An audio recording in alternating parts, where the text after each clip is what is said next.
This is Jonah Hill, and you're listening to the only podcast that matters.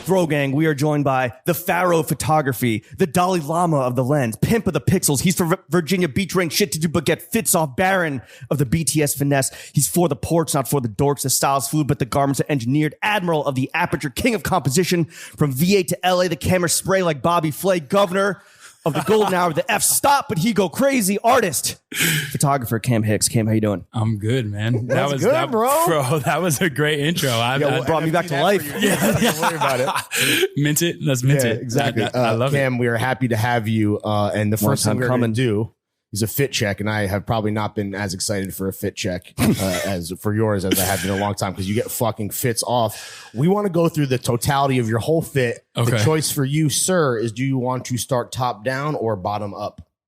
We're going to go bottom up. Okay, yes, sir. Okay. Ooh, that was close. Okay. What's on the feet, dog? We got the Bottega loafers, you know. Looking good. Oh, the square toes. Yeah. No socks. Even though it's cold. You know, that's we're acting different. You're a little underdressed for it's a balmy 50 degrees outside. Yeah, but you know, You're on your LA swag. Still on your right LA now, shit, dude. yeah. I've been in a hotel all day. Yeah, we're good. We're Post it good. Pants, Capital. That's Capital. Century denim. Century denim. Yes, for Is that your fire. favorite brand of all? Is Capital the brand you own the most of?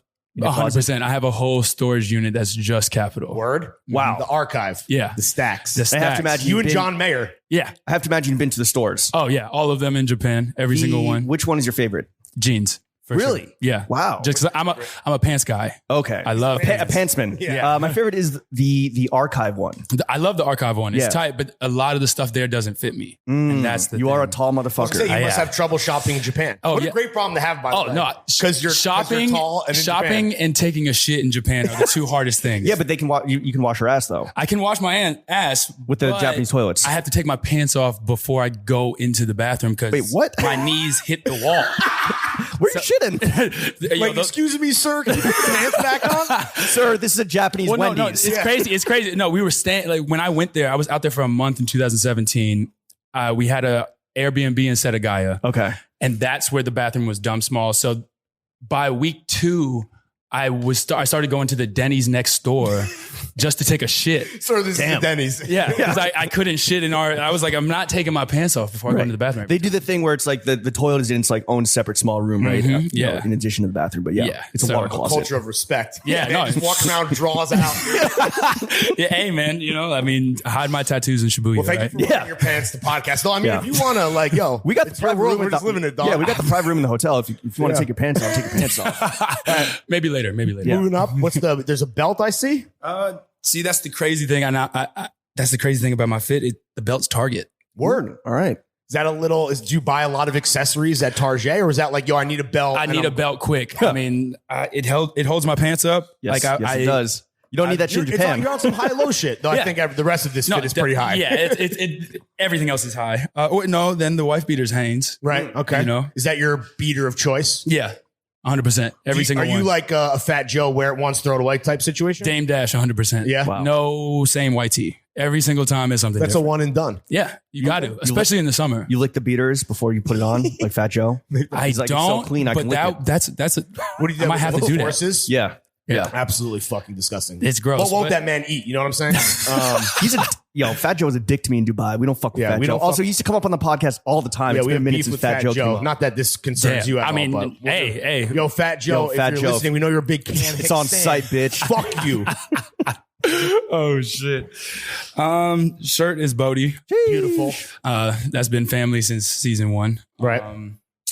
Very nice beating. You got mad fucking jewels on. Yeah. All shout out to Virgil. It's all LV jewelry. It's fire. Two bracelets, the chain, the earrings too. Earrings too. Yeah. Wow. Yeah, those are lit. That jewelry, he kills the jewelry over there. and the Cappington. Is old Stussy. It says Stussy on it. Shout out eBay. You know. Oh, word. Is that from the 90s or? Yeah, 90s. Nice. Yeah. Good shape, dude. Good. And It's the best shape. Big old bag where you just fucking. Oh yeah, let's talk about. Come on. Yeah, the large Arco. Did you just get that when you? Because I saw what you and Adrian were shopping, and yeah, you had to blow a bag on a bag, bro. I landed here on my birthday, and the first place I went to was Bottega. Happy birthday. Did you get the loafers too, or you had those? So I got the loafers, and then I saw the bag. The bag is fucking sick. It's crazy. I slept on it, and then I hit up my homie that over there, and I was like, I need it. And you get a little friends and family discount. A little something. I was gonna say that's the only reason. That's the only reason I got pricey. Yeah, it's big pricey. But the only thing that really persuaded me to get it is when I hit him and I was like, I want it. He was like, there's only one in the United States. What? In that color. And I was like, okay. Green. Wait, you need the green. What? Dude. Yeah. So I was like, okay, well then, yeah, I definitely want it. You had to be in your bag. He says that to all the homies, I'm sure. Yeah. Right. Yeah, right. That's crazy. So as it stands right now, this is literally the only one in the continental United States. You know that bag's going into the fit pick of the pod. And lest we forget the panties. Yeah.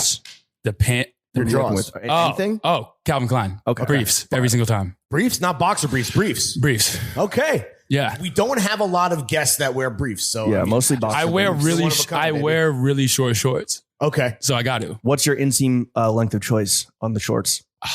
Damn.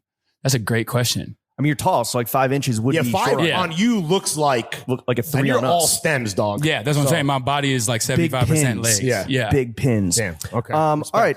Let's get into the podcast. Yeah, let's do it. for sure. Let's get it. I feel like you kind of hit most people's radars when you started shooting like behind the scenes shit for Virgil at his Louis runway shows. Like, how did you guys first link up? It's actually funny. I knew a girl that was working at the Off-White store here. And it's like retail. Yeah, just retail. And they were looking for a photographer for the retail store. And she sent my profile and he was like, oh yeah, I've been following this kid off Tumblr. Like I've known him for a minute. And so I got the job there. I did like 1 or 2 seasons there. And then I was like, I think it was like a year after I did that, I was at a taco shop in Brooklyn with my homie. And he was like, you're not leveraging that relationship. He had real talk with you. He was like, you need to reach out. Is that because you didn't want to like press it? Or were you just like, you're just like being low key about it, or you didn't even think twice? I didn't want to press it because I knew he had just got the job at LV and I was like, I don't want to be another one of those texts. Yeah, exactly. Some dude being like, yo, by the way. But then look it up, fam. But my homie put it into perspective. He was like, the worst he's going to say is no. Sure. And so then I Shoot your shot. Yeah, I hit him up on WhatsApp and I was like, yo, Off-White is sick, but what's up with LV? And then he was like, we can catch a vibe remotely. And I was like, nah, that's not what I mean. Like, I mean, right. I want to be in Paris. And so he sort of threw a chess move out there and he was like, all right, pull up. Like, just get your ass out here. Yeah. And so then I pulled up and at first it didn't go that well. I was scared. Like I landed and texted him and he was like, I'm in London. I was like, okay. Like, fuck. All right. Well, shit. Yeah. And then so. You're like, well, I'm in Paris. Yeah. And so then I waited. Ting. Yeah. So I waited like 2 or 3 days and he was like, all right, I'm back. Pull up. And so then I go to the street it's on. This is my first time ever in Paris, like ever in Europe. Like I had never been in Europe before this. And so then I get there and then the first Louis Vuitton sign I see, I'm like, okay, this must be it. So then I go in, I say, hey, my name is Cam Hicks. I'm here for Virgil.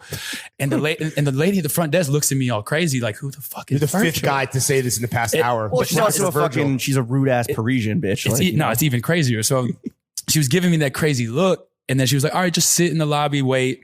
45 minutes go by and I'm like texting all my homies, like, did I just get fucking finessed? Like I came out to fucking Paris and what the fuck? Right. And then so then 45 minutes later, Virgil texts me. He's like, yo, bro, you're on the woman's side. I was like, oh, thank God, bro. He's like, you're late, bro. Yeah. He's like, where are you? And he was like, minutes, motherfucker. He was like, Authy's downstairs. He's going to meet you. And then after that, he took me upstairs and he basically was just like, what do you want to do? Oh shit. He sort of opened the door like blank slate. Like, what are you feeling? Whatever. Is that his process of like working or collaborating where he's just like blank slate, do what you want? Like what's it like working with him? Yeah. What's his process? He's very laissez-faire. And I think it's good for the amount of things he has going on because it leaves opportunity for like those ideas that just come immediately. Right. Like sometimes it's planned. Yeah. Sometimes it's planned. Sometimes it's not. Like, I mean, even when. Is that how you like to work too? Yourself? Oh yeah. I mean, I'm all about working through chaos. You know what I mean? Like when I was living in New York, we had like me and two homies had a 700 square foot, like 3-bedroom apartment. One of the rooms had no windows. Yeah. Like I'm making a book while like homies are just smoking, fucking doing whatever the fuck, you know? So it's like, I was down for that. No structure. No. Is he receptive to like your thoughts and your input at all? Or is it kind of like, yo, I'm gonna just go do me over here. Virgil, you do you over there? Like, 100%. I think that is why I got the job continuously. Cause like after that first year, I had taken so many photos and I got back to New York and I was like, bro, I'm not putting this shit on Instagram. It's not, this is got to be bigger than that. So like, I connected with a like production house in Soho and made like these like samples of these like books for season 1. And then the next time he came to New York, I was like, let's link. I need to show you something. And he was like, all right, what are we talking about? And I was like, trust me, bro. I like just see it. And so then I presented it to him. He was like, bro, you came back and just made this? And I was like, yeah. And he was like, okay, you're coming every season. Like, it's a wrap. It's a wrap after that. So it's like Big Sean giving Kanye's mixtape or whatever. Exactly. It's like, I think he waits for you to like show initiative. And if you do, then he's down to open the door completely, you know? Damn. So at least that's how fellas, if you're listening, DM Virgil your SoundCloud link. Yeah, exactly. Do you have a cherished like memory? Like what's from all your sticks time with you? him? Something that sticks out?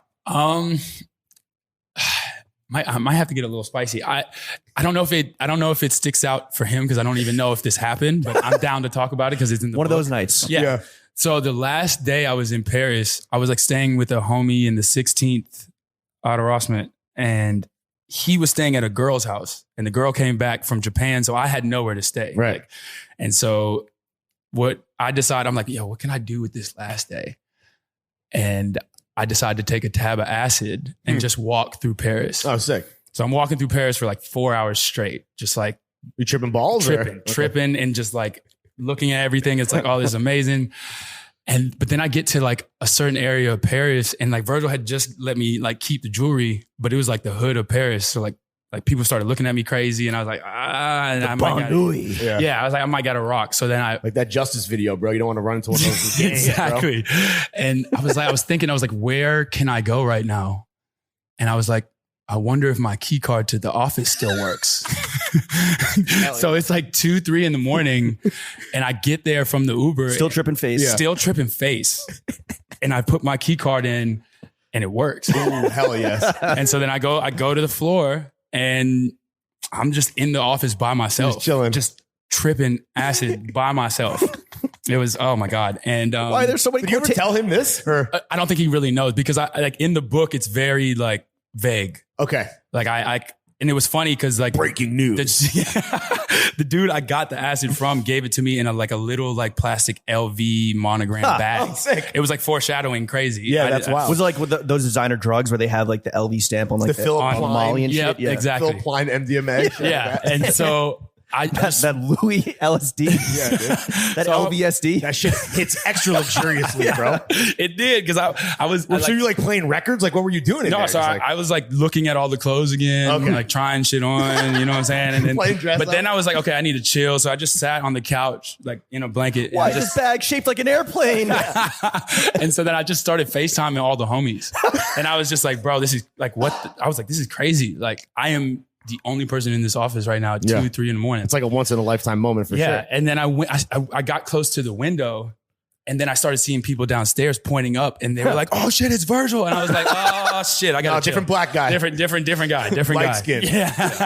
It's light skin Virgil. Yeah. But then the funniest thing is I was chilling on the couch, and then I hear the door open, and I'm like, oh, I'm fucked. Like it was going to be security or something. Yeah, but it was. Oh, okay. So then the security comes over, and he was like, he looked at me, and then he looked around, and he was like, is it just you in here? And I was like, yeah. And he was Are like, you real? Yeah. He was like, oh, okay. Well, I just wanted to let you know, like, we're taking the rest of the night off. Like, just lock up before you leave. And I was like, bet. You're right. No worries, dog. Yeah. And I just chilled there until my flight was over. That's fire, dude. Yeah. So that was my moment. I mean, it was also just sick. Like, that first show, the energy was crazy. Yeah. And like after it, like seeing how it affected him.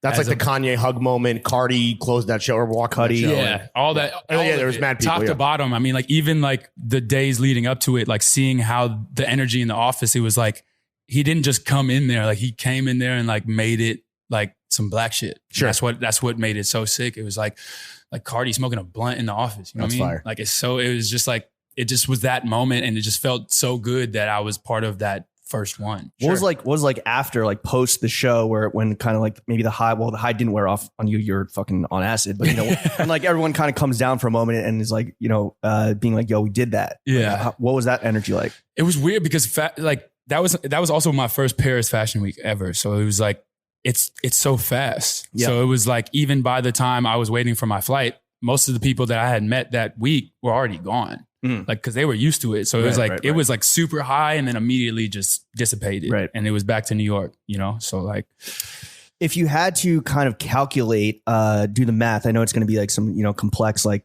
you know, fucking algebra and shit. But like, how many times does Virgil say the word vibe per hour? Actually not that much. He texts it, but he doesn't really like say it that much. Okay. He's not a man of a lot of words. Soft-spoken, right? Yeah, in the office, he's you could tell he's focused. And What does he use? Quotate? Does he use like air quotes like with his fingers? yeah, nah. He's in and out. He says the words he needs to say, and then he keeps it moving. Word. You know? He's an assassin. Yeah. Obviously, pandemic has put a hold on a lot of shit, including, well, I guess like fashion weeks are slowly coming back, but like, as I guess that was your first ever fashion week, and then you became a fucking mainstay, right, at all of them. Like, what do you miss the most about, you know, New York Fashion Week, Paris Fashion Week, Milan, whatever? Like, what do you miss the most about them? I think it's just being in another country and like actually immersing yourself with it. Cause like, I mean, that's a big thing for me. Like, that's why I had to do Japan for a month. Like, even one of the times for Paris, it was like Virgil really only needed me there for a week. But like one time I stayed for a whole month leading up to Fashion Week. Cause like, when I travel, I got to live like the people there to a degree. Like, I can't speak French, but like, I want to like see how y'all really live. And I think that's the thing I missed the most about Fashion Week. It's like, the shows, I can see it on my phone. I can see it on Vogue, you know, like I'm not really tripping on going to the shows, but like just having a reason to go out there other than just like a vacation. Right. Where are you excited most to travel to when that's like more possible? Japan again, definitely. Cause it's been like 3 years now. And then Mexico City. Oh, sick. I love Mexico City. CDMX. Yeah, I've done it 4 times. It's the best. It's amazing. I love it. And you ever go to the wrestling, Lucha Libre? We were supposed to, and then we went to Baragon House instead. Oh, so okay. Well, damn, high, low. Highly recommend both. Definitely Lucha Libre next time you're there. The pandemic also hit right when your book For the Porch dropped. What was it like kind of having to pivot on the fly, like the promotion and the rollout of this like very fire career milestone? Man, that was the first couple of weeks of the pandemic were like hella heartbreaking. Just because like I quarantined before quarantine, you know what I mean? Like making the book. Yeah, like the Paradigm, the publishing company, they gave me 7 months to make it. So it was just like I was in the house. You were in the lab. Time. Yeah. And then I was ready to come out, celebrate like what I worked on. Like we had a crazy situation set up. Like we had the book signing with Dover, and then like we had Virgil and a few other people were going to come out and DJ at this new venue in Soho. And then like literally like 2 days before it, like Daphne over at Dover hit me and she was just like, it's a wrap, son. It's a wrap. And so it was like, she was like, yeah, shout out to her. I love her. She's amazing. She's best. But she had to deliver the bad news. Yeah. But the best person to deliver it because I couldn't be mad, you know? So what are the stages of grief, right? Because like it's heartbreaking and then like. But see, that's the grief was such a roller coaster because like when I first talked to her, she was like, we're going to wait it out 2-3 weeks like everybody else. Oh, yeah. Over by Memorial Day. Be over by April. We're good. Yeah. And we'll push it. Yeah. And so then April came and then May came. Right. And then I get a call from her and she's like, we got to do something. I mean, I'm like, all right, let's just drop it online and see what happens. Right. And I sort of just had to embrace it. Like I sort of used that as my marketing strategy because that's like, it was like sort of the premise of the whole book is how much of a roller coaster New York has already been for me. So I was just like, look, man, like shit changes. Book is dropping May 4th. Fuck with it or don't fuck with it. Right.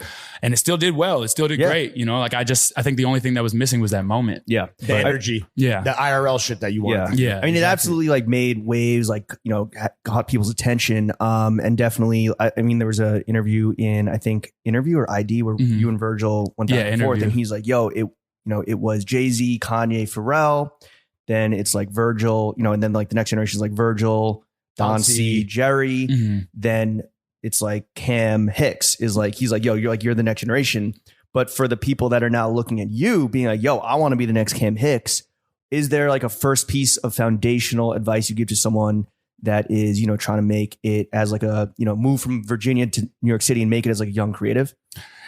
Yeah. That's actually like a really good question. Cause like I think back to me in Virginia when I was trying to get into the industry and it was like, ain't shit to do but get fits off. That's the only thing I was focused on. And it was like such a double-edged sword because it was like, there's a really low ceiling for that. Like, you can't really do much just look and fly. Right. Like that's not really that's a fucking facts, thing. Dude. Like, bars. It's not a thing. Like, and that's like what the premise of my book is about. Is like, fashion will always be a part of the shit I do, just because that's like how I started. But it's like I want more.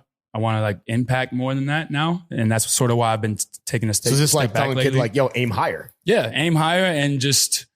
Do something and like truly like learn about the past. Cause like that was another thing that I had to like sort of backtrack. It was like, I had like, of course, like Skateboard P, like all the, like the Virginia collective was like a big inspiration. But then like I came into the game in New York, like wanting to be a photographer. And like I learned who Irving Penn was like a year and a half after I fucking got here. You know what I'm saying? So it's like, I had to backtrack and research and really learn to really that's educating yourself, understand. not necessarily going to school or like spending the money, but just like doing the research. 100%. Like I didn't go to school for any of this. I went to school for IT. You know, I did an IT job for 2 years before I came to New York. Right. I fucking hated that shit, but did you ever trip acid and go to your IT office? No, but it was even crazier. I got to a point that I wanted to get fired so bad that I would wake and bake. And then it's like the premise of Office Space. Basically. Yeah. And then during my lunch break, I'd go to happy hour.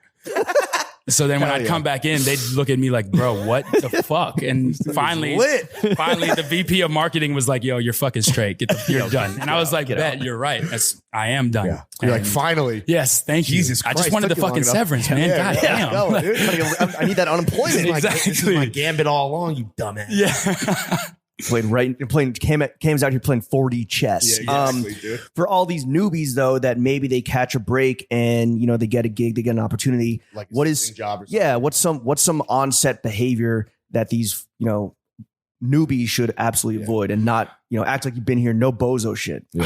Damn, and it's actually funny. The reason I'm gonna give this advice is because I did it. This is how you learn, right? Yeah, exactly. You just gotta hold your composure because shit is not gonna go how you think it is. Like even now for me with shoots, it's like I have a premise of what I want to do and something goes left. Like I had a shoot with Adrian Carter. That's like an OG. Like he brought me into a lot of this shit. I had a shoot with him for Adidas one time and I styled it and like he was out of town before it. So I had to do the pulls all in the city, like drive all these places, pick up all this shit. And then we get on set and one of the reps was like, oh, let's just scratch everything that you picked up for like Adidas gear. Right. Like leggings that said Adidas on the side and shit. And I lost it. I was like, what the fuck? Why you have me drive all around the city for this shit? I was like, fuck it. Then I was like, Adrian, you do the shit. I don't want to do it. And Adrian was like, bro, stop being a fucking baby. Like, man the fuck up. It's a job just like anything else. A temper tantrum. Basically. Yeah, just like subtly with him. And he was like, bro, what the fuck are you doing? You getting paid. Work through the chaos. Exactly. Yeah. And that's sort of like, don't fumble your bag, dog. 100%. And I sort of held that with me until even now. It humbled me a lot because like even now you look at a lot of creatives and it's like they come out the gate, they get one thing and then they think they're like on their high horse. Sure. That high horse can get knocked off quick, bro. Sure. And it's just like be good. It's like it's entry level shit. Be a golden good person. rule. Yeah, golden rule. Keep your composure. Exactly. Act like you've been there before. Who's been your best client to work for? Damn, that's a good question. We got a lot of them for you. I want a Pulitzer. Yeah. I mean, LV's been a great one. Another great one. Look, Halsey was fire to work with. Yeah. I mean, she knew very much what she wanted while also giving me the freedom to like pick whatever I wanted to do. Right. Paid next day. Is that the hallmark? Is that the hallmark of like a good net one? It was her team gets it done, man. It's shout out Halsey. Yeah. Come on the podcast. Is that the hallmark of a good client? Is that they're just like, yo, like do what you got to do. Like we're not going to get in your way. Like like because a lot of clients will come and they'll be like, we want you to do this in your way. But no, also you want the name attachment. That's with how you want shit to look. Right. And that's why like I stopped taking a lot of client work recently because it was like they were trying to put it in a box while like saying things that made it seem like they weren't. Yeah. So I was like, I'd rather just make my own shit at this point. Absolutely, man. Well, perfect segue into the next question. Who's been the worst client? Put these motherfuckers on blast. Don't worry, they're not listening. Oh man. The worst client. Besides that Adidas motherfucker. It's actually funny. It wasn't even like a photography job. It was like a modeling gig.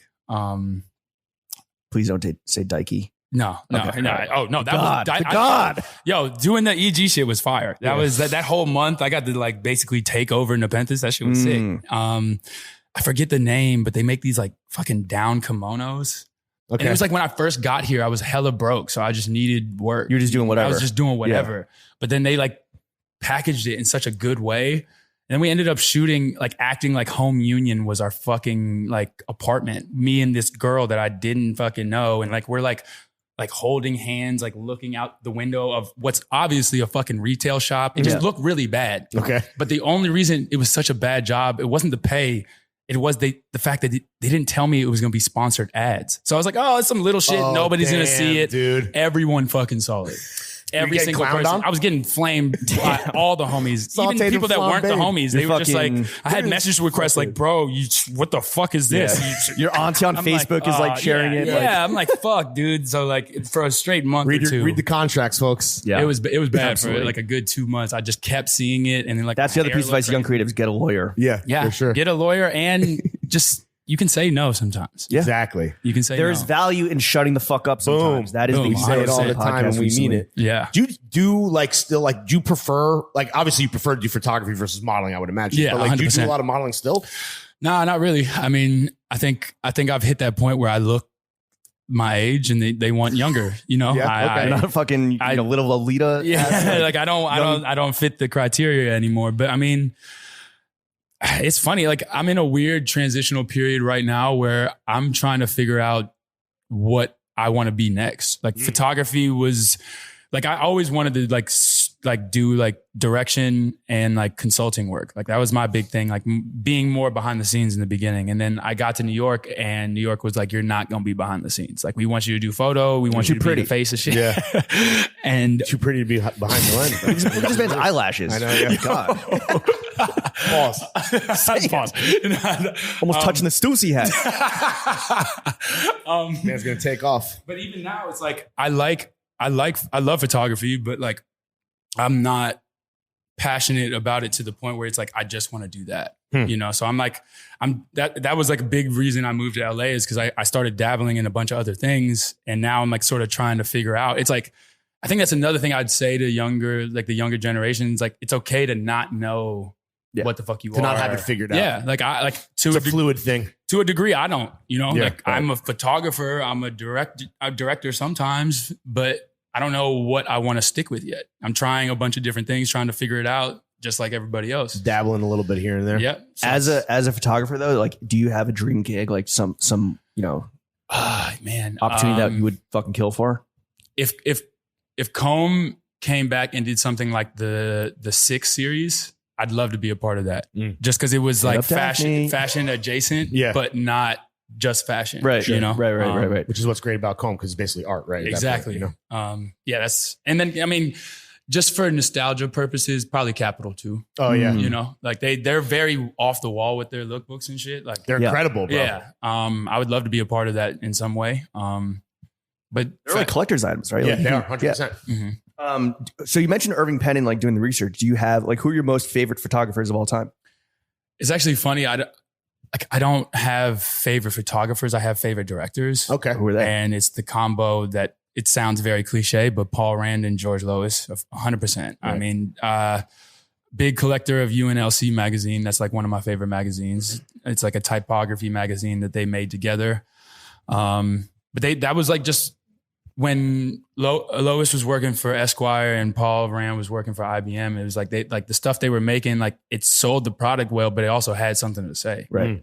And like, do you think that's missing from like a lot of shit that's like happening in the scene today? A lot right now. No message at all besides buy this, right? Yeah. Just I mean, it's a lot of buy this and it's, okay, what's the hot topic right now? That's my narrative, as opposed to picking your own narrative and doing what you want with it. And that's, I don't know. I mean, there's so much fucking noise. It's like, turbojet engine levels. Like, how do you, as a pretty like low key driven dude, but how do you cut through that noise?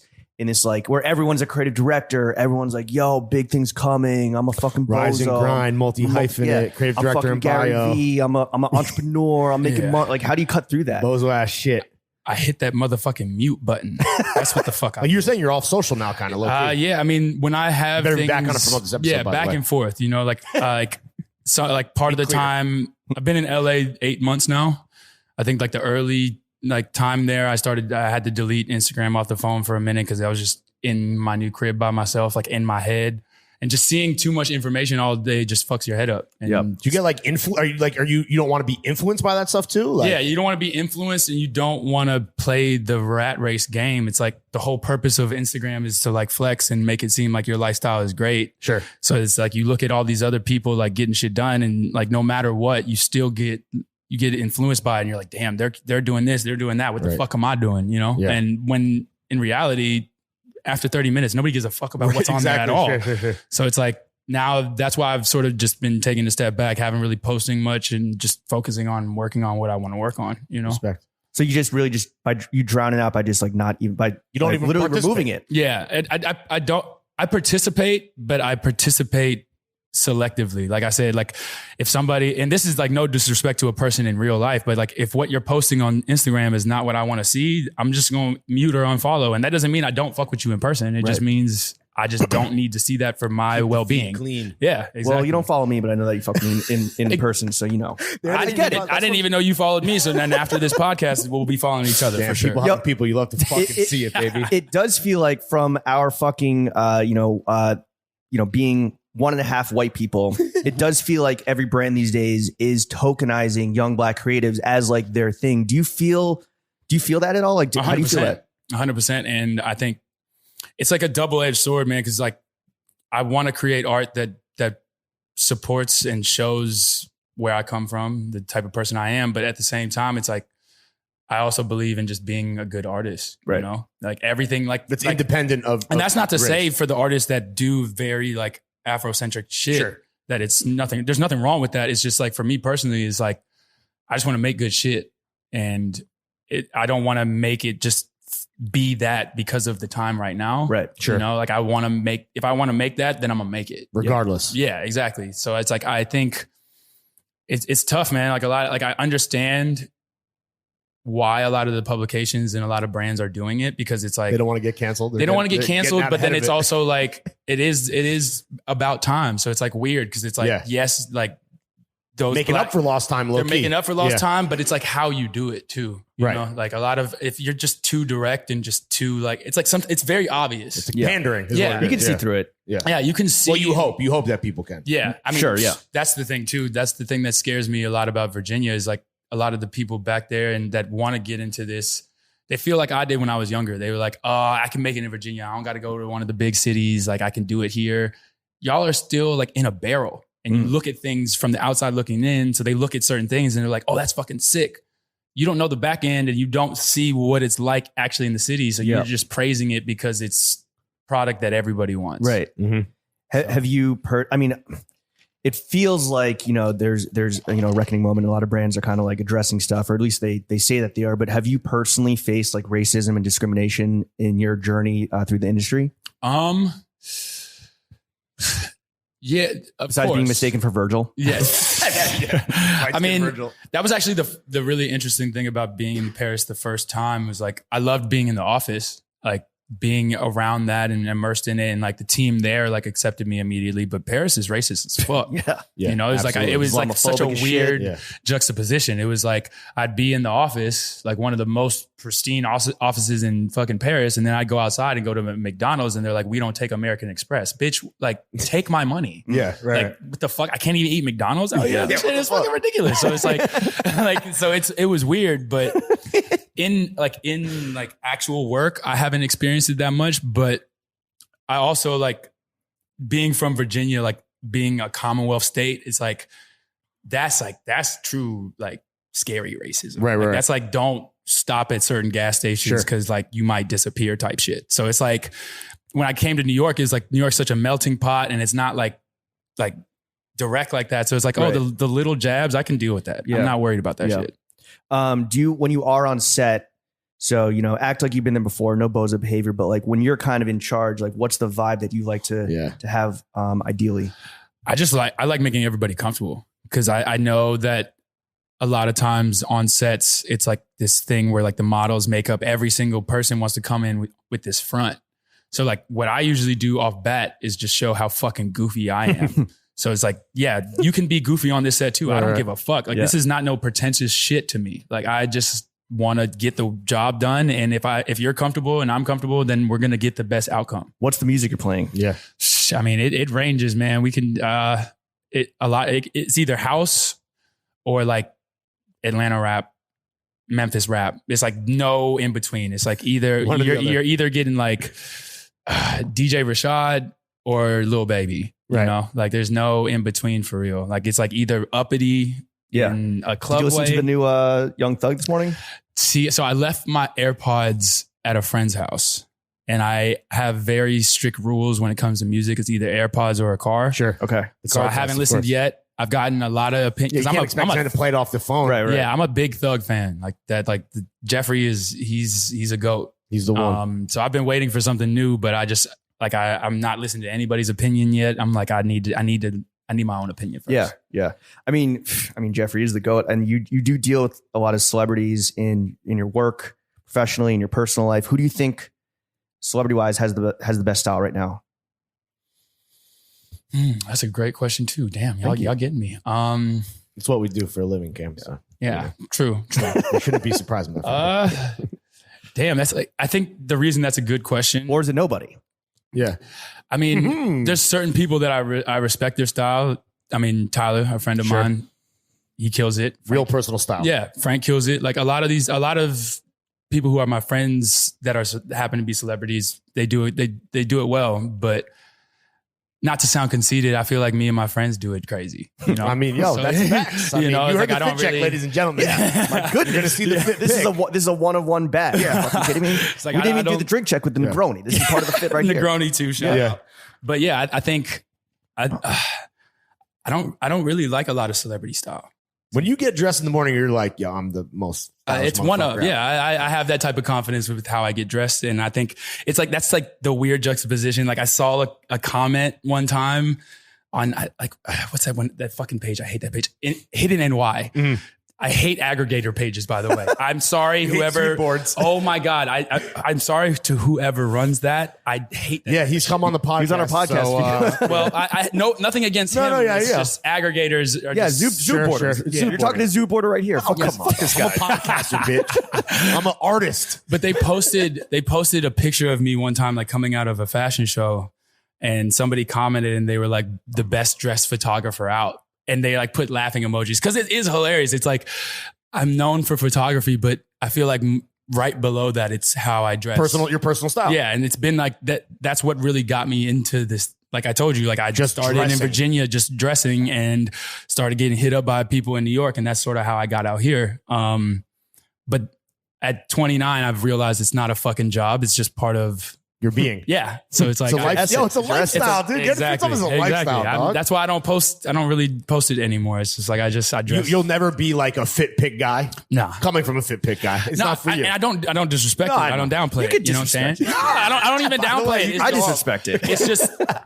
just it's not how you. It's right. At a certain point, you want to put a fit on and you want to live your life and you want to look good, but you're not like, you don't need to broadcast it to the internet. Mm-hmm. It's just 100%. And it's just like, I think it also comes down to like IP, because it's like the more I put on there, the more somebody else. That's true. You know, we got a lot of drip thieves out here. Yeah, and it's not even just the drip; it's like everything. Drip-electual property. Yeah, like I got reference catalogs that I hide. You know what I'm saying? Like a lot of things that I don't put out that I used to when I was younger. I want to show my taste. So let me ask you a question then, because I think a thing that our listeners have been grappling with because of some things that are happening in media, whatever. There's the idea of like gatekeeping versus like democratizing good taste. Now, do you feel like you might be? I mean, this is a loaded question, but do you ever feel like you are kind of gatekeeping that? And I know your reasons might be pure, but does you ever think about that? Nah, not really. Like I think there's been scenarios where like it seems like that and it makes me feel like that. Just by like, if I talk about fashion online, somebody's got something to say about it every single time, good or bad. But I don't even look at it like that anymore. It's like good taste is good taste. And that's true. There's no gatekeeping about it. Like, for example, like I've been a Capital fan for years. It's now completely oversaturated, but I'll still wear it because I wear it how I wear it. Right. I love that. Yeah, you know, exactly. I wear like my homies wear it how they wear it.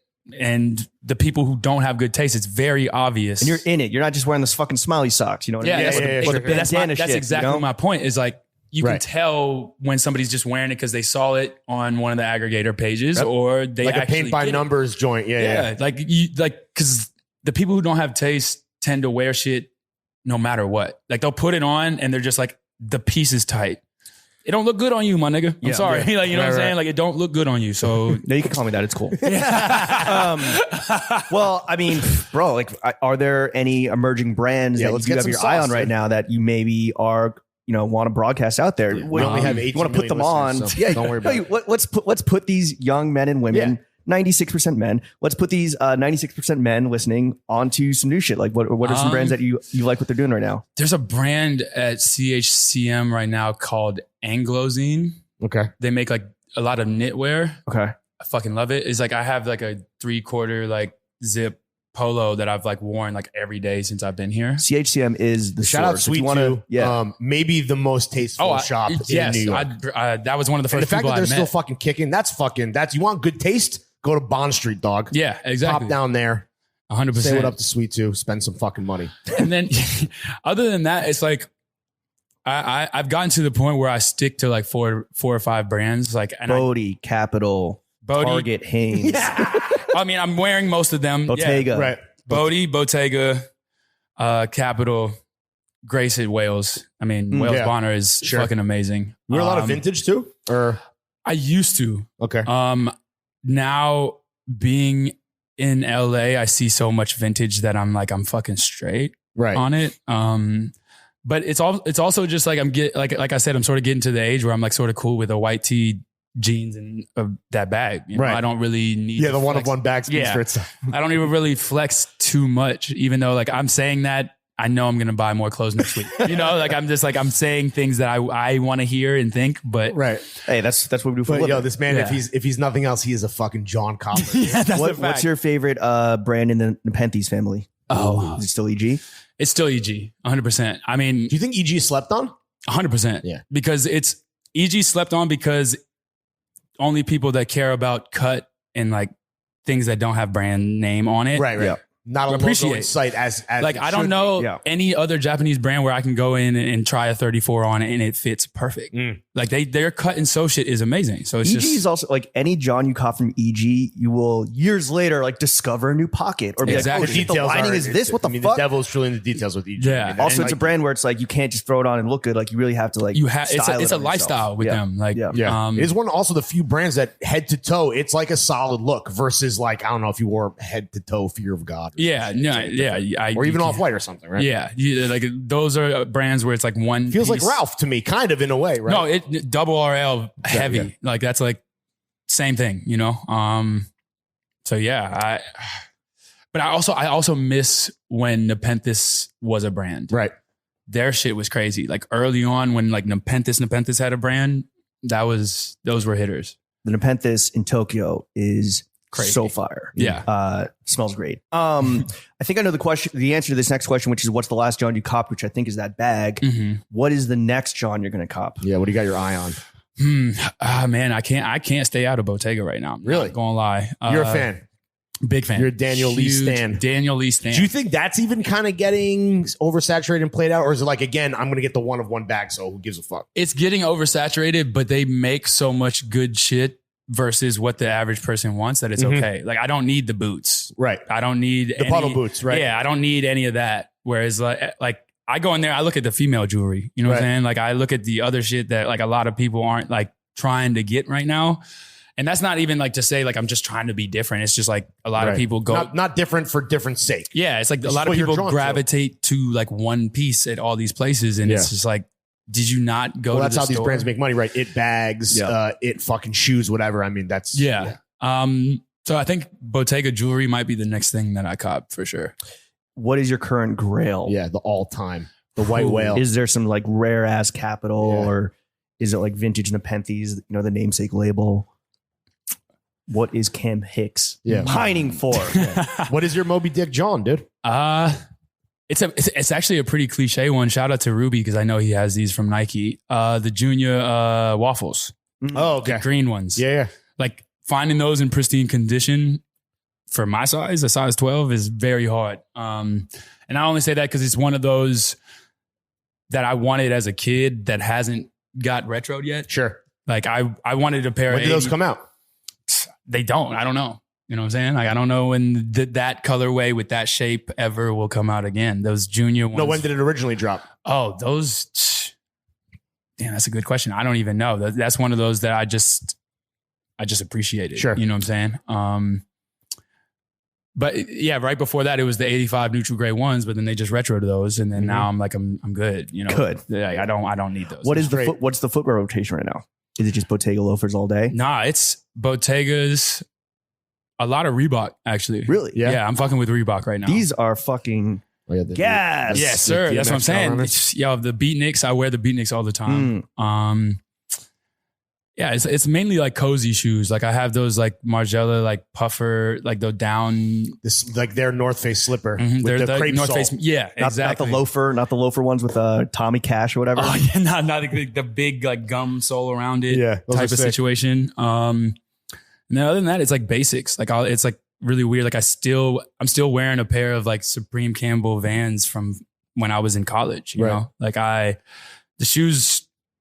I've sort of stepped back from, even though it's my grail. Like I stick to the same things mainly now. What do you think of like the super hype cycle of sneaker culture right now? The fact that it's just like everyone's like, yo, I want to fucking NFT these Jordans. I want to make money. Like, what do you, especially in LA, where the corniness levels are fucking next level. Like, through the roof. What are your thoughts on just like the current state of sneaker culture? It's beyond oversaturated. I don't think it's gotten to a point, and it's funny, like me and an artist friend of mine named Jacob Rochester, like in 2016, we made a graphic based off Pavlov's dog. Mm-hmm.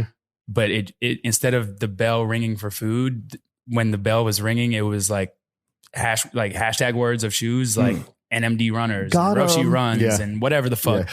And that was like 5 years ago. It's still the same shit. It's like people it's worse now. Yeah, it's even worse. It's like people just hear a name of a shoe and they're like, yeah, that's fire. When it's like most of the inline shit, low-key, is better than the collabs and the big shit that is making a lot of money, but nobody's looking at it. And even if you get that rare shit, like you're going to walk, especially in New York, you walk down the street, you will see somebody wearing what you think is like a grail. It's like, how is it a grail if it's just Spider-Man meme or whatever? Yeah, literally. Like, and it's funny because people will go into that cycle. They'll literally cop the rare shoes, quote unquote, and then go outside, see somebody else with it and like, oh, I don't like it. Yeah. And then as soon as they get home, they're right back on StockX. It's like, you get a shoe, take the fit pick, and then you're flipping them again. So like, what the fuck are we even doing? There's no point. Here? It's just like, bro, like wear your shoes, get them dirty. Who gives a fuck, man? Yeah. Are there, we've been cooped up for a minute, right? You're in New York for a second now. Yeah. What are the summer fits that you're excited to get off? Yeah.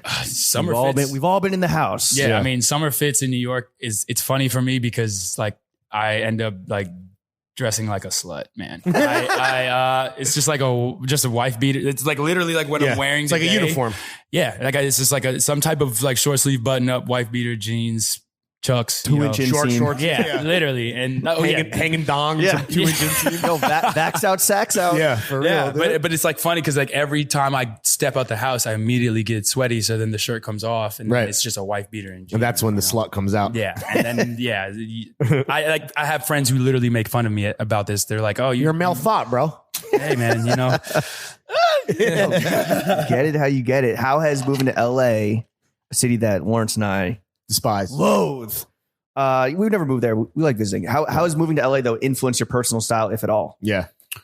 Are you in the fucking butt wipe tees, like the Chelsea boots and the fucking brunch hats? Nah, no dirty forces over here, man. I see. It's crazy. Like when I moved to LA, this is like the biggest apartment I've ever had in my life. So it was like I just stay in the house for real. Like other than like linking with specific homies, and then like I'll probably just wear the same thing over and over again. Like for like a good 2-3 months, I was wearing like Wales Bonner tracksuit. But you're still getting dressed in the house though, because I mean that's a you know, a like spicy tracksuit. Yeah, exactly. Pedestrian shit. But it's not like I like to look at it like this. Is like LA, like a lot of people flex with the car they drive.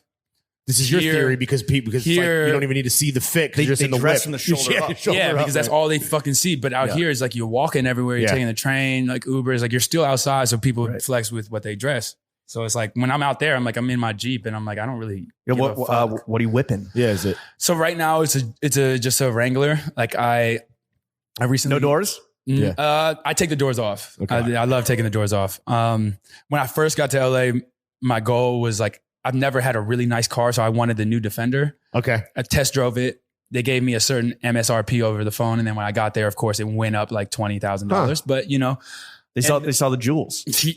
I hope that's not the reason. They probably saw my credit. That's probably that'll do it. Yeah, that'll do it. But then I called as soon as I got to LA, I got new management. Shout out Ethan Jones. You know what I'm saying? Yeah.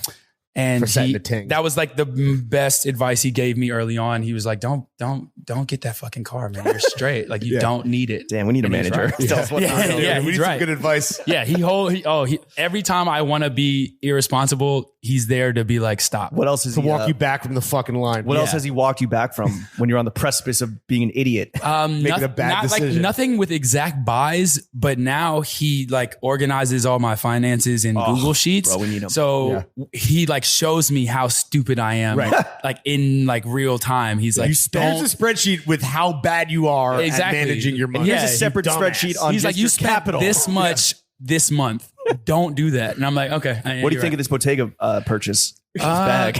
This is gonna be probably the first time he hears how much it is. I didn't tell him about that one. You're like, Ethan, it's one of one. But he loves the bag. That's the thing. It's like so that's the other thing that's good about him is now that he knows my spending habits, he's like reversing it. He's like, okay, how much do you need to make to live this way, as opposed to don't do it? It's like, okay, you just need to make more money. You're going to have to go shoot this sponsored content if you want the fucking I'm never doing a sponsored ad ever again. I did one recently and I did one. Wait, I think I know what you're talking about. Yeah. And shout out to them. It was a good experience, but then I looked at the contract and I didn't pay attention that I have to keep that shit on my page for a fucking year. Wow, dude, you were trying to be like a day and done. I was trying to be a month in archive, whatever, you know, but now they're like, yo, you're locked in for locked 365. In, bro.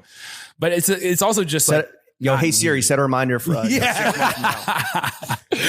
that shit. Yeah. But yeah, no sponsored content. I'm sort of good on it at this point. What do you miss the most about New York City? Because like, you know, you're For the Porch is about your journey here. Obviously, like New York has the juice. You've extended and your stay multiple times since you 4 times since I got here. You even said you were like, yo, I feel fucking energized being back. But yeah, what is it's people, man. I'm a really people person. I'm very outgoing. I've been that way since I was like a kid, and like LA is like the exact opposite. Like even when you're around people, like it's like it doesn't feel like here. Like I like my friend group and like all the people I know out here, I feel like I could genuinely like always be myself. And even in LA, I'm myself, but then it's like it's immediately like who you know type shit. Like outside what do you do? Who do you know? Outside of the is that because everyone's trying to like make it and like claw each other down? Culture, right? Yeah, it's the culture of it. But that's not to say like I have like some tight friends out there. Like don't get me wrong, I got a core group of friends out there. I got some homies who moved out there the same time I did. Like, but it's just like the average situation out there is like, oh, you can't do anything for me, bet. Right. And so like when it was actually funny. Like a couple years ago when I first started going out there for the first time, I was dating a girl out there, and I started going to parties in a Russell black hoodie and some basketball shorts just to test the waters to see what people would say to me. Right. Nobody wanted to fucking talk to me. Yeah. No one. You're the dude in the corner at the party. They were looking at me like, who the fuck is this nigga? Yeah, like, who is Scrub. this guy? Yeah, exactly. And I'm like Chris Brown looks like shit, bro. Smells like broken here. Damn. I had a feeling that was coming, you know, but you know, I live with it. Did that bug you out? Because like you had just moved there and you're like, why am I here? I mean, obviously you gotta, you know, you're going out there for work and stuff, but like, were you like, fuck, did I blow it? Nah, actually, I think like as soon as I got back to New York, I felt like, damn, I need a spot here too. Like, I need little bi-coastal situation. Little But I sort of I like the fact that control over there in certain situations. Like I'm cool with those type of people not fucking with me. Right. You know, like that's like, why do you even want to be around I don't really those kind care of people anyway, if they do or not. So it was like, it was sort of almost like social experimenting when I first got out there. It was like, okay, like what are the places? How do people act? You know what I mean? Right. And now I'm just like, I just need to be there for work. And then like when I want to enjoy life and like be with my core group of friends, it's probably here, to be honest. Down in the city, baby. La Familia. Yeah. You're obviously, a very observational dude. I mean, you literally are a photographer. What are the trends that you see proliferating that you want to die? What do motherfuckers need to stop what grinds doing? your gears, bro? Are we talking clothes wise or just in general? We can talk clothes, but also just like culturally, I guess. The fast pace of everything pisses me off. I mean, when you're talking clothes, music, anything, I mean, in the span of the past few days, we got Balenciaga, Gucci collab. Yeah. Everything feels so disposable, right? And it's like so we're not competing anymore. We ran out of ideas and just said, fuck it. We big, be bigger than one logo, two logos, exactly. all over the whole shit. You know, like and make it's it sparkly, like, motherfucker. But that's not even a fault to like Balenciaga and Gucci itself. It's a fault to. Don't hate the players, hate the game. Hate the whole situation. They need a splashy moment. It's like even with music, it's like what is considered good music is a lot of streams, but now it's connected to TikTok. And none of that music is fucking good. None of it is. Have you made it out to any of like the TikTok houses? No, not one. I don't think I will. I hit up the hype houses. Yeah, I don't. Bryce Hall. No. I don't think they want me in their house. Yes, they are racist. Yeah. I mean it's that, and when I get wild, I don't care. Right. So if I'm in your house, I'm probably gonna steal your soap just to be petty or some shit. You know, like I don't even need your soap. Smacking Zoomers, and shit. Like so it's the instantaneousness. It's the fact that you need to feed the machine constantly. Yeah, the pace of it is just untenable. What else? I got because it's like I got little homies that like they'll look at Instagram and shit, and they're like, okay, I got to keep up.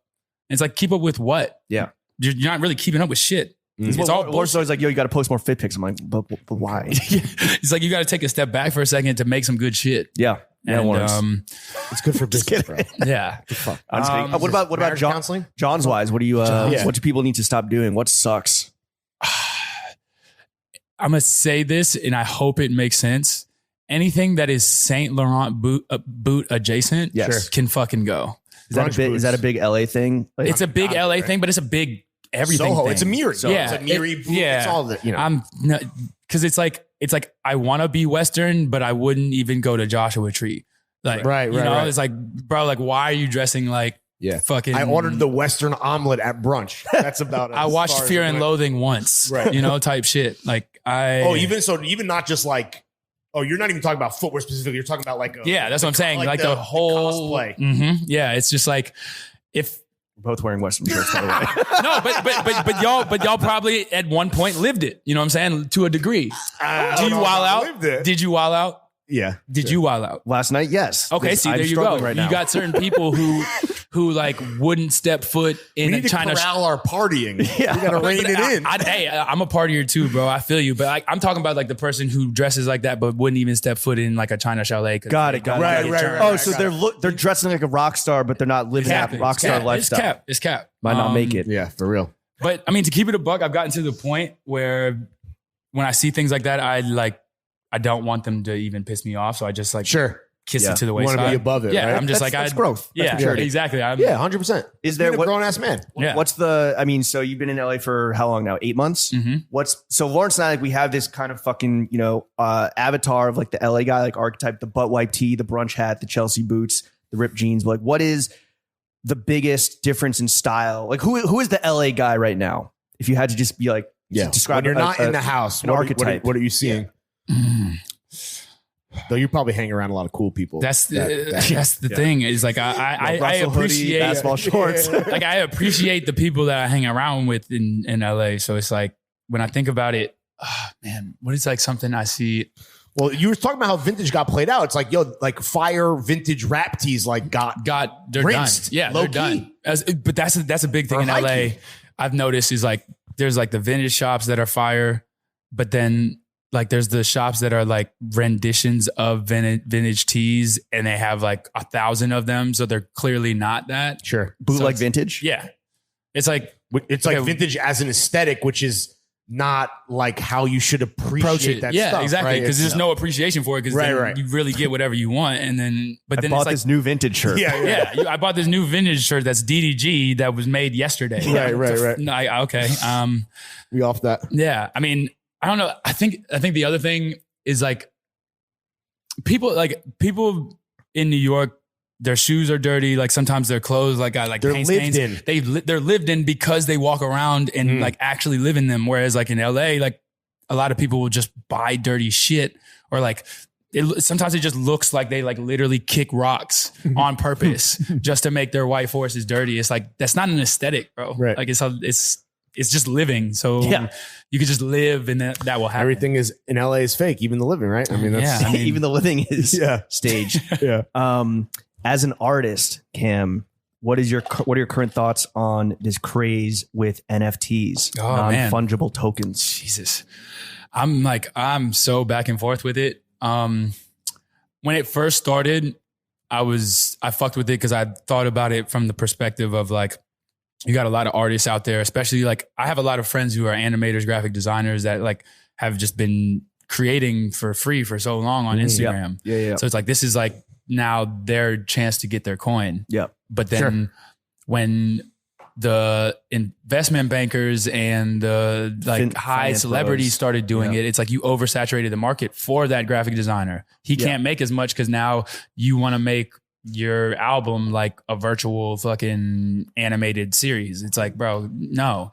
So it's like, and it's not good for the environment. You know, I've read all the research on it, but it's just, I mean, me personally, I have a couple of drops coming up, and my whole thing, I think, get in and get out, man. Because it's just like the stock market. I don't really have a clue where it's about to go, but I'm down to dabble in it and try anything. Get in while the getting is good, and then get out. The concept, taking a haircut. The concept of NFTs is like noble and kind of does, allows artists to directly connect with consumers and circumvent like and gallery system. The gallery system, which doesn't allow the gallery system to like dictate. What if all of a sudden like they're like, oh, we don't like young black creatives, and then you're fucking shit out of luck, right? But now you can sell your shit directly to the consumer, but it has been perverted by these like kind of Gary V motherfuckers that are like, yo, this is like a way to get rich. Exactly. But like, I even look at it more so like, cause like, I think the whole reason I made that first LV book though, like for the porch, like I'm very into tangible things. Sure. Yeah. So it's like, I look at it from the perspective of let me get this coin on these platforms so I can do my own gallery. Right. So I can circumvent it. You can create tangible shit. Exactly. Like I'm going to take the money from that, and then now I don't have to hit up anybody for it's a just gallery. Another revenue stream for you. But it's interesting because it's new and exactly. Like why not try it? And like, okay, what at the end of the day, 2-3 people might flame me for a couple of days. I'm fucking straight. I don't care what y'all got to say anyway. Yeah, fuck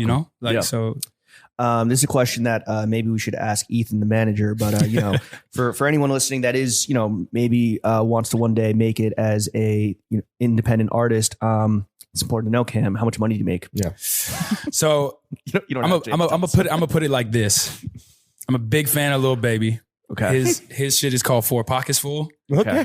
I'm like 2 pockets away from where I really want to be. Ooh, okay. Like I'm not doing bad, but a couple pockets need to be filled. But I need a little bit more. That's why we're dropping NFTs, baby. Yeah, you know what I'm saying? Bottega bags aren't going to cop themselves. Oh man, like because like it's another cliche, but like I live to have fun, and I live to do what I want to do at this point. So it's like freedom. I spend money ridiculously at times. But like I'm learning. I'm getting better with it. I'm investing into things. It's different now. But I just want to be comfortable. I want to make my family comfortable. Sure. My dad tired of living in Virginia. He doesn't want to shovel snow no more. I want to move him to the West. Little shit like that. Get him a Western shirt. Yeah, exactly. What do you like to spend your money on? Besides, obviously John's, right? Yeah. Obviously big fucking cops in John's department. But what else?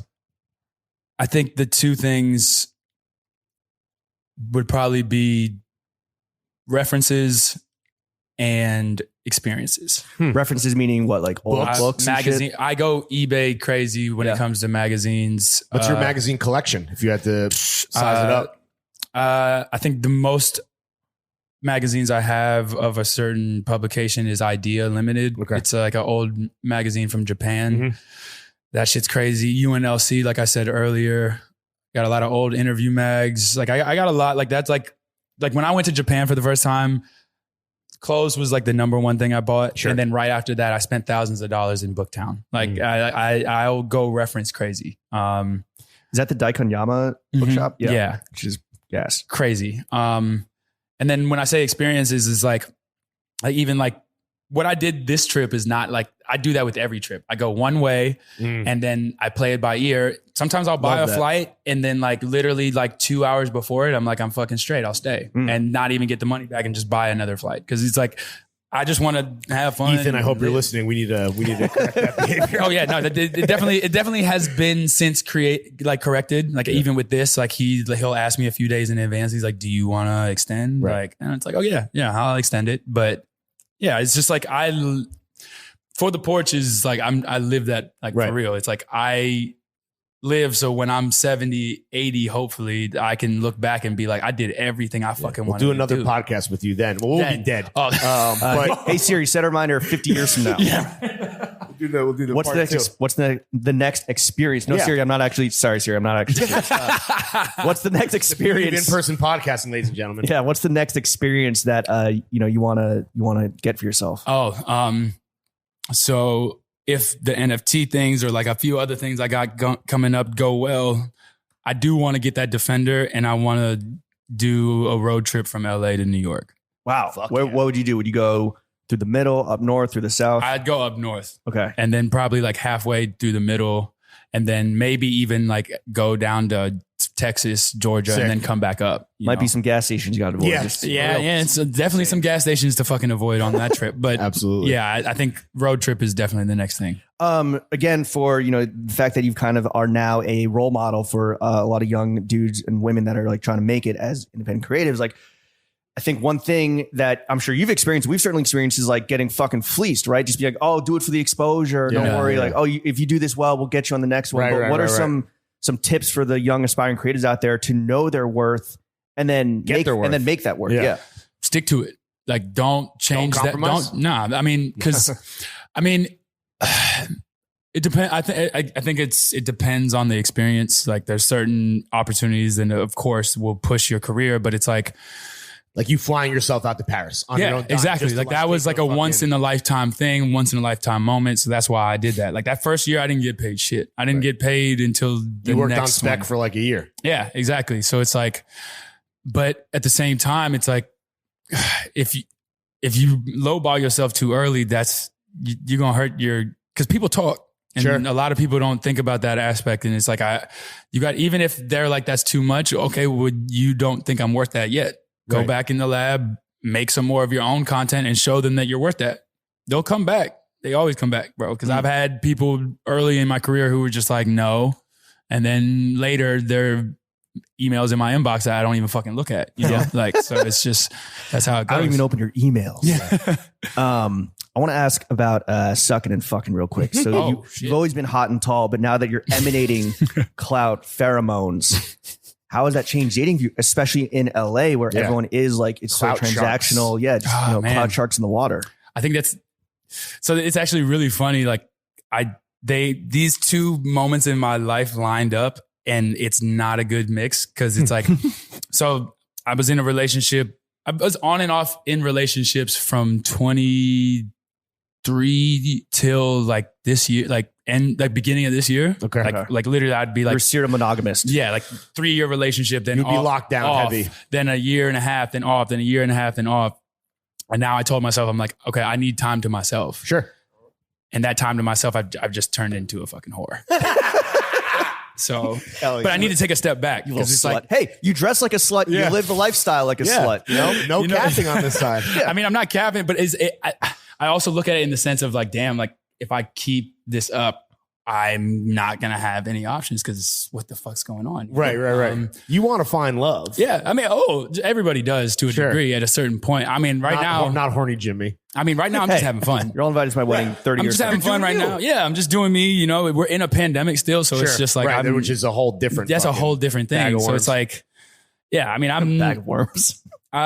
Yeah, I'm trying to take some time for myself, you know, maybe like go to therapy a little bit, you know. Oh, okay. Yeah. Work on yourself. Work on myself while still doing old practices. But does the fact that you have the blue check on IG, the fact that you have like the juice right now, does that change have positive the way, ramifications? But does it also change the way that women look at you, especially in LA? Probably, you know, I think I do a pretty good job of being selective in that category already. And like I've had wild scenarios before the blue check even came, just being part of the industry, you know?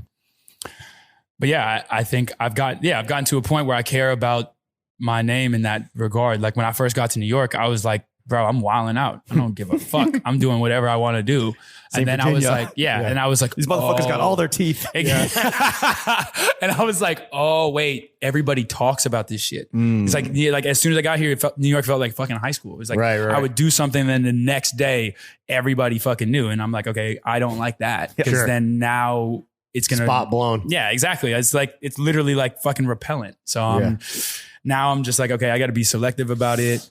And keep your good moving silence, that good reputation. Get some NDAs on deck for the lovely ladies. Yes, but I think that's the other thing about New York versus LA. It's like New York, if you're on that type of time, especially in the summer, everybody's gonna know. Because if you go to a party and then you like, you know, you vibe with somebody, whatever you want to call it, y'all leave together, like everybody's gonna see it. Whereas in California, it's like nobody will see it if you want to do it that way. It's like, just come to the crib. Yeah. You know? Yeah. Take separate cars. Yeah. Visitation. What, so you're friends with a lot of, you know, a few celebs, right? You mentioned Tyler, you mentioned Frank. What celebrity that you're boys with has the hottest groupies? Probably Dominic Fike. Really? Oh, yeah? Yeah. I'd say. Yeah. I mean, he's a mystery to everybody, man. You know? I don't even know what he looks like. And the music. But mystery, like I said. Yeah, exactly. Yeah. I mean, probably him. I mean, they all do, you know, it's just, it's occupational hazard. I mean, it's just, it's part of it. I'd probably pick him. Respect. Right, Dominic, hopefully one day we can be famous as well. You're the admiral of the aperture. You're the Dalai Lama of the lens. You're the pimp of the pixels. As a professional photographer, are your dick pics inherently more fire than a non-photographer's dick pics? You're like, yo, this lighting is like, yo, it's golden hour. Like, I have my pants off at the Japanese Denny's. It's probably still very just like, you know, like to the point. Like I just literally to the point. It's just like, this is what it is. You know what I'm saying? I don't really care about the ISO and none of that shit. It's just, you get what you get. Well, Cam, we fucking love you, bro. We're big fans of you as a person, your work. Thank you for coming on to the only podcast that matters. Before we get you out of here and into the afters, we want to see you do even better, right? Like you're obviously killing it. You know, Ethan, you know, despite his best efforts, you are, you know, pulling in bags and everything, but we want to offer up some constructive criticism, maybe to kind of see if you can take it to the next level. I love that. First up, Lawrence and I, we actually have some merch in a bag over there somewhere. I don't know where it is, but yo, shoot our next lookbook. Yeah. On spec for exposure. For exposure. It'll be great. We'll tag you. Yeah. You got to keep it up on your IG for a month. If that's 10 years. If that's the case, then I'm just going to put the t-shirt on my dick. Let's fucking go. Dude, honestly, man, that's going to sell. That's going to sell tickets, bro. NFT that bitch. Yeah. Oh, shit. Cam, who would you say is the most famous person in your phone? Damn. That's another good one. I know. This is just the first part. We saved the best question for the last. Oh, okay. Last question. I'd probably say, I don't even know if I have the number anymore, but it might have been Lauryn Hill for a second. Okay. We're going to need you to text Lauryn Hill and ask her if she can come on the podcast. Yeah. She probably won't answer. And we're going to ask that she probably doesn't know what a podcast is. Yeah, I mean, she probably knows what the podcast is, but I guess we can just settle for Tyler or Frank, though. I guess, you know, we are going to request though that Lauren does not come like 4 hours late or whatever, you know, she's known to do with her shows. But yeah, no, Tyler or Frank, just I mean, maybe they'll listen to this. Maybe they'll want to talk about dick pics. They'll probably listen to this and be like, Cam, you're fucking nuts. Like they always you fired your career. Fire manager. Exactly. Cam, thank you for coming on to Throwing Fits, the only podcast that matters. Yo, plug your shit. What do you got coming out? What do you want people to pitch and shit? attention to? Dropping? Man, I have an NFT drop on Nifty Gateway May 6th. Got some other things before that. There's a lot coming. It sucks. It's one of those NDA situations. Sure. Really talk about it much, right. Yeah, we are privy to this information. Big things coming. Be a smacker for sure. Yeah, there's a lot of good things coming, but you just gonna have to follow Cam Hicks _ on IG. You won't see anything besides this podcast promotion because it's not really on it. But yeah, Cam, thank you, bro. We appreciate you, man. Chef, I know you're listening. I'm gonna need you to slap that motherfucking outro music, baby.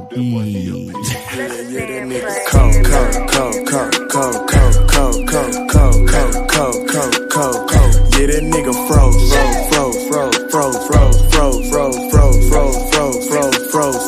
that nigga froze. Yellow diamonds on me, but everything still on gold. Couple rappers do not like me cause I fuck they hoe. Yeah, tricking on these bitches, that's something that I don't know. How to do. Yeah, it's a big difference way between me and you. I can show you how to hustle, how to ball, and how to shoot. Yeah, I can show you how to hustle, how to ball, and how to shoot. I've been doing this since a jit, little bitch. This shit ain't nothing new. Money coming in, bitch. I like my shit in all blue. I'm about to buy another truck and finna give away my coupe. I'm shooting shit like Paul Pierce, bitch. I ball, yeah, I'm the truth. I just post some walk harder up in my Mountain Dew.